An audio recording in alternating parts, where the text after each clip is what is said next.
Hello दोस्तों, आज की क्लास में हम लोग रेशियो एंड प्रपोर्शन के कॉन्सेप्चुअल क्वेश्चंस करने वाले हैं। इस तरह के क्वेश्चन हर तरह के कॉम्पिटिटिव एग्जाम में पूछे जाते हैं।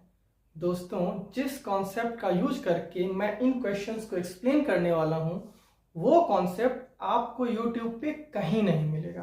तो चलिए शुरू करते हैं क्वेश्चन नंबर 1 के साथ। In a car race, car A beats car B by 45 kilometre, car B beats car C by 50 km and car A beats car C by 90 km.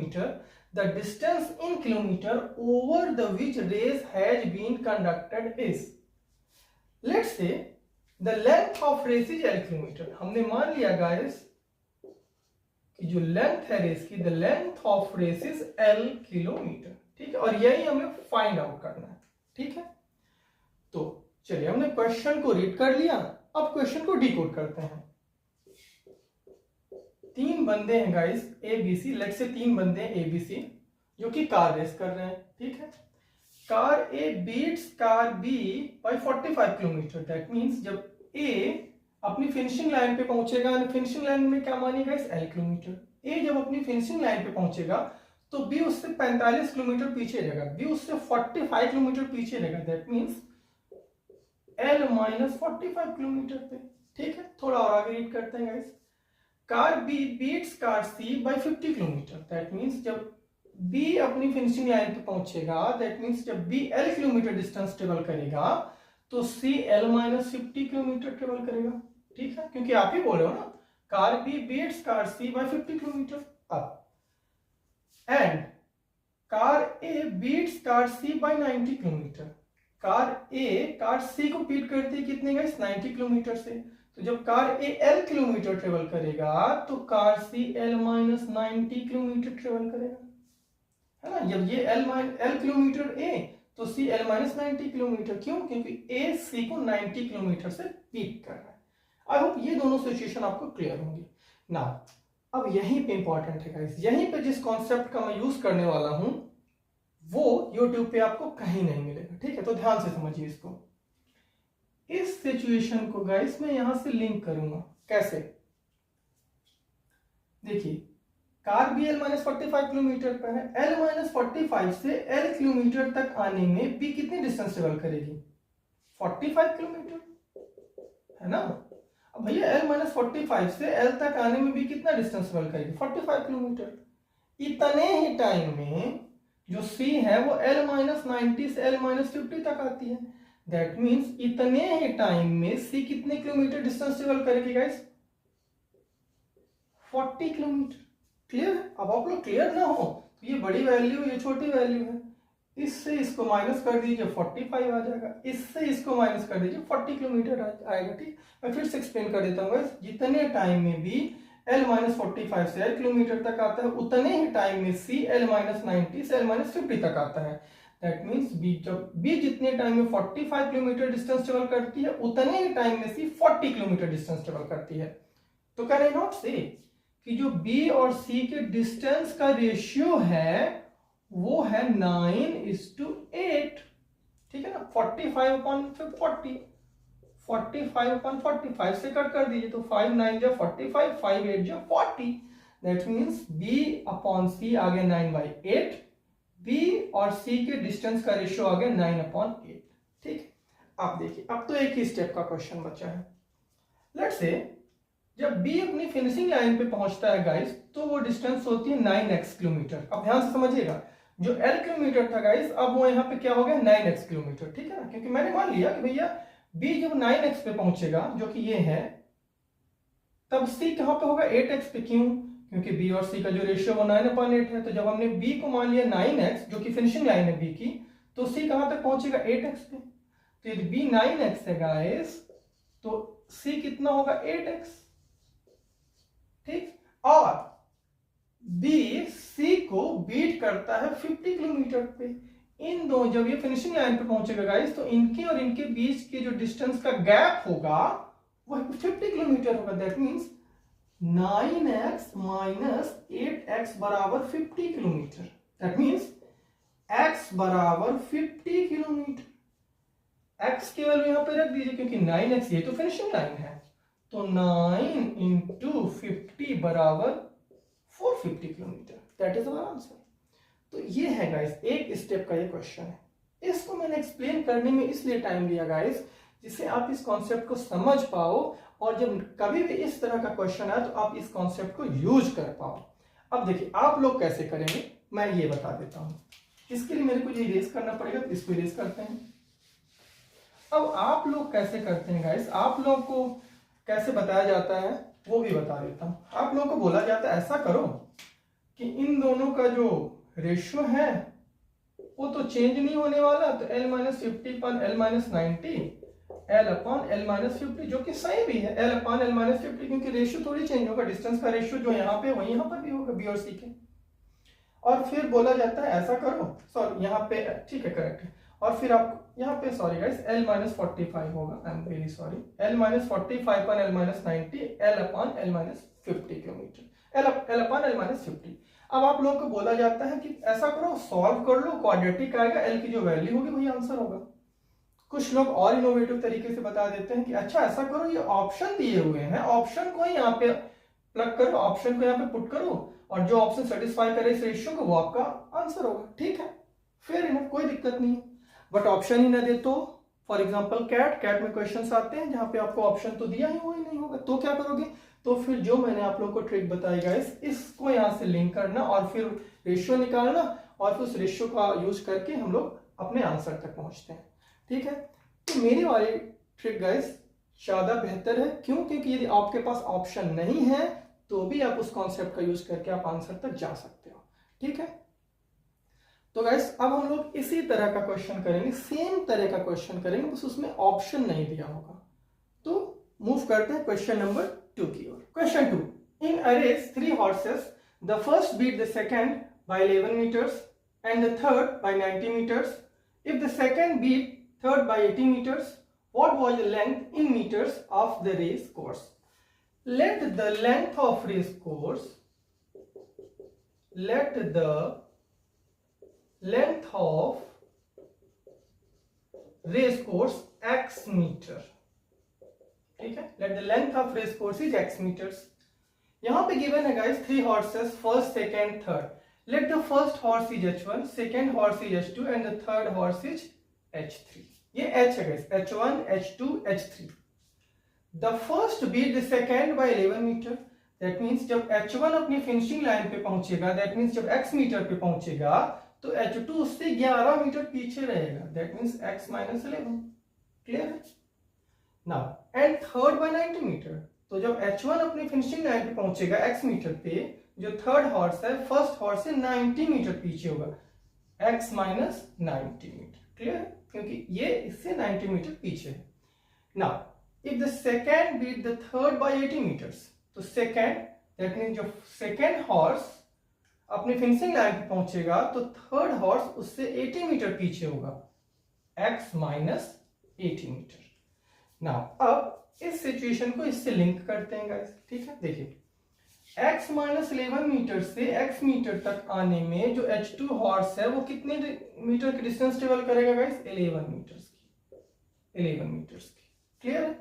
कैसे, देखिए ये x माइनस 11 ये x है, x minus 11 से x तक आने में 11 metre की डिस्टेंस, x से x माइनस 11 को माइनस कर 11 मीटर आएगा। बाय द टाइम, उतने ही टाइम में जो थर्ड हॉर्स है गाइस ये x माइनस 90 से x माइनस 80 तक आता है, दैट मींस जो H3 है वो 10 मीटर की डिस्टेंस ट्रेवल करेगा। क्लियर, x माइनस 80 में x माइनस 90 माइनस करिए 10 मीटर आएगा। ठीक है, इन दोनों हॉर्स के डिस्टेंस का जो रेशियो है गाइस वो कितना होगा, H2 अपॉन H3 11 अपॉन 10। देखिए मैं इस सिचुएशन को फिर से एक्सप्लेन करता हूं। H2 जितने टाइम में x माइनस 11 से x मीटर तक आता है उतने ही टाइम में H3 x माइनस 90 से x माइनस 80 तक आता है, दैट मींस जितने टाइम में H2 11 मीटर की डिस्टेंस ट्रेवल करता है उतने ही टाइम में जो H3 है वो 10 मीटर की डिस्टेंस ट्रेवल करता है। टाइम है कांस्टेंट, इसलिए डिस्टेंस का रेशियो भी होगा कांस्टेंट, तो H2 अपॉन H3 ये डिस्टेंस का ratio guys that is 11 upon 10। Now चलिए अब हम मैं ये बोल रहा हूं गाइस कि जब H2 अपने फिनिशिंग लाइन पे पहुंचा तो लेट्स से वो 11x हो गया, सो 11x नहीं सॉरी x तो हमने यहाँ पे ऑलरेडी मान लिया, लेट्स से k 11k। ठीक है, तो अब गाइस हमें x, चाहे मैं x कैलकुलेट कर लूं चाहे 11 के, एक ही बात है, ठीक है, क्योंकि हमने मान लिया कि फिनिशिंग लाइन H2/H3 रेशियो 11/10 दिया है, तो मैं मान लेता हूं कि जब H2 फिनिशिंग लाइन पे पहुंचेगा तो 11 के डिस्टेंस ट्रेवल करेगा, तो H3 को 10 के करना पड़ेगा। क्यों? क्योंकि इनके बीच के जो रेशियो, जो इनके बीच के डिस्टेंस का रेशियो है वो 11/10 है। ये 11 के डिस्टेंस ट्रेवल करेगा तो H3 10 के डिस्टेंस ट्रेवल करेगा। क्लियर? अब इन दोनों डिस्टेंस के बीच का जो गैप है गाइस वो गिवन है 80 मीटर, वेरी क्रुशियल, ठीक है ना। ये 11 के, ये 10 के, second beat third by 80 metre, तो इन दोनों के बीच की जो डिस्टेंस का गैप है वो है k, सॉरी 11 के माइनस 10 के, दैट इज 80, तो k इक्वल टू 80। k की वैल्यू यहाँ पे पुट करते हैं गाइस, तो जो डिस्टेंस आ जाता है, जो H2 डिस्टेंस ट्रेवल करते हैं, that is 80 into 11 which is 880 metre, और यही हमारा आंसर होगा, क्योंकि हमसे ये पूछ रहा है ना। 11 की वैल्यू कहता है 11 के कैलकुलेट करो, x एक ही चीज है, तो 11 के की वैल्यू आ गई 880 metre, that is our answer. So देखिए हमने वही कॉन्सेप्ट लगाया और यूज की, जो फर्स्ट क्वेश्चन में कॉन्सेप्ट यूज किया वही यहाँ पर भी यूज कर रहे हैं। आई एम श्योर यदि वहां पे किसी को क्लियर ना होगा तो यहाँ पे क्लियर हो जाएगा। अब मूव करते हैं क्वेश्चन नंबर 3 की ओर। Question 3, the score of Amal and Vimal in the examination are in the ratio 11:14. After an appeal, their score increased by the same amount and the new score are in the ratio 47:56. The ratio of Bimal new score to that of his original score is. So guys, यहाँ पे जो original score है उसका ratio दिया गया 11:14. तो let's say कि अमल का जो ओरिजिनल स्कोर है वो है 11x, तो बिमल का ओरिजिनल स्कोर 14x लेना पड़ेगा क्योंकि इनका रेशियो 11:14 है, और जो न्यू स्कोर मतलब अपील के बाद जो स्कोर आ रहा है अमल एंड बिमल का, वो रेशियो में दिया 47:56, और आंसर भी रेशियो में ही में बताना है, तो हम मान लेते हैं। तो हम लेट्स अज्यूम कि जो हमारा न्यू स्कोर है अमल का वो है 47 और बिमल का 56 न्यू स्कोर का, ठीक है। यहां पे ऑब्जर्व करिए, यदि हमने ये मान लिया कि जो हमारा न्यू स्कोर है अमल का 47 और ये 56 है बिमल का, तो इनके बीच का गैप है 9। क्लियर? अब ध्यान से समझिए, यदि न्यू स्कोर के बीच में गैप 9 है तो ओरिजिनल स्कोर के बीच में भी गैप 9 का ही होना चाहिए। क्यों? Let me explain you. ध्यान से समझिए गाइस, न्यू स्कोर जो ओरिजिनल स्कोर है हमारा, उसमें सेम अमाउंट में इंक्रीमेंट हो रहा है अमल बिमल के दोनों में। तो जब सेम अमाउंट में इंक्रीमेंट हो रहा है तो जो गैप हमारा ओरिजिनल स्कोर में है वही न्यू स्कोर में भी होना चाहिए, और न्यू स्कोर में 9 का गैप है। तो देखते हैं, देखिए x की डिफरेंट वैल्यूज पुट करते हैं और देखते हैं किसमें गैप 9 का आता है। तो लेट्स से x की वैल्यू 1 पुट करते हैं तो ये आता है 11:14, गैप 3 का नहीं चलेगा। 2 पुट करते हैं 22:28, गैप 6 नहीं चलेगा। 3 पुट करते हैं गाइस 33:42, बिल्कुल चलेगा, 9 यूनिट का गैप है। क्लियर? तो अब हमें समझ में आ गया कि बिमल का न्यू स्कोर कितना है गाइस, 56, ओरिजिनल स्कोर कितना है 42, तो new score upon original score में आंसर कितना आ गया 4/3, दैट मींस सेकेंड ही जगह ऑप्शन। देखिए एक तरीके से यहाँ पे 33, 42 और भी हम इसको वेरीफाई कर सकते हैं। देखिए कैसे, 33 में 14 ऐड करिए एंड 42 में 14 ऐड करिए, आप पहुंच जाओगे यहाँ पे 47, 56, 33 पर 14 फिर 46, 42 प्लस 14 56। तो दोनों तरीके से हम बोल सकते हैं गाइस कि जो हमारा ओरिजिनल स्कोर है वो 33 एंड 42 होगा। तो अब मूव करते हैं नेक्स्ट क्वेश्चन की ओर। Question number 4, in a 10 kilometer race, A, B, C each running uniform speed get the gold, silver and bronze medals respectively. If A beat B by 1 kilometer and B beat C by 1 kilometer, then by how many meters does A beat C? देखिए यहाँ पे important है, metre में हमसे पूछा जा रहा है ना। A beat C मीटर, कितने मीटर से? तो चलिए सोल्यूशन लिखते हैं हम लोग। 3 बंदे हैं, that is A, B, C। A B को बीट करता है 1 किलोमीटर, दैट मींस जब A अपनी फिनिशिंग लाइन 10 किलोमीटर पे पहुंचेगा तो B उससे 1 किलोमीटर पीछे रहेगा, 9 kilometre. B beat C 1 kilometre, that means जब B अपनी फिनिशिंग लाइन पे पहुंचेगा तो C उससे 1 किलोमीटर पीछे होगा, दैट मींस 9 किलोमीटर। क्लियर है? अब गाइस किसी तरह हम ए बी सी का रेशियो निकाल लें, तुम्हारे लिए क्वेश्चन केक वॉक हो जाएगा, जो कि हम बहुत आसानी से निकाल सकते हैं। देखिए हम इसका रेशियो यहाँ अभी तो हमें A/B दिया है 10:9, B/C दिया है 10:9, तो क्या हम इससे नहीं निकाल सकते ए बी सी का रेशियो? डेफिनेटली निकाल सकते हैं। देखिए यहाँ पे क्रक्स पॉइंट होता है जो हमारा कॉमन है, और कॉमन ये है, तो 10 में 10 का मल्टीप्लाई करिए दैट इज 100, ये आ गया। 10 में 9 का मल्टीप्लाई करिए 90, ये आ गया। क्लियर? अब 9 में 10 का मल्टीप्लाई करिए 90, 9 में 10 का मल्टीप्लाई करिए दैट इज 81। इस तरीके से गाइस हमने रेशियो निकाल लिया A/B/C 100:90:81। क्लियर? हमसे पूछ रहा है how many metres does A beat C।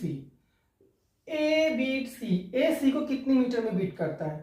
तो यहां पे देखिए मैं इस रेशियो लेट से लिख देता हूं यहां पे गाइस 100x A, जब A 100x पे होगा तो B 90x पे होगा, तो C कितने x पे होगा गाइस? 81x पे होगा। क्लियर? नाउ अब यहां पे समझिए, जब मैं A को बोल रहा हूं 100x तो ये अपनी फिनिशिंग लाइन पे पहुंच गया है ना, क्योंकि जब A फिनिशिंग लाइन पे पहुंचा 100 तो B 90 पे पहुंचा, तो C 81 पे पहुंचा। तो हमने ऐसा बोल दिया चलो A यहाँ पे A 100x हो गया, B 90x, C 81x, क्योंकि ये रेशियो में दिया है। 100x का मतलब A अपनी फिनिशिंग लाइन पे पहुंच गया।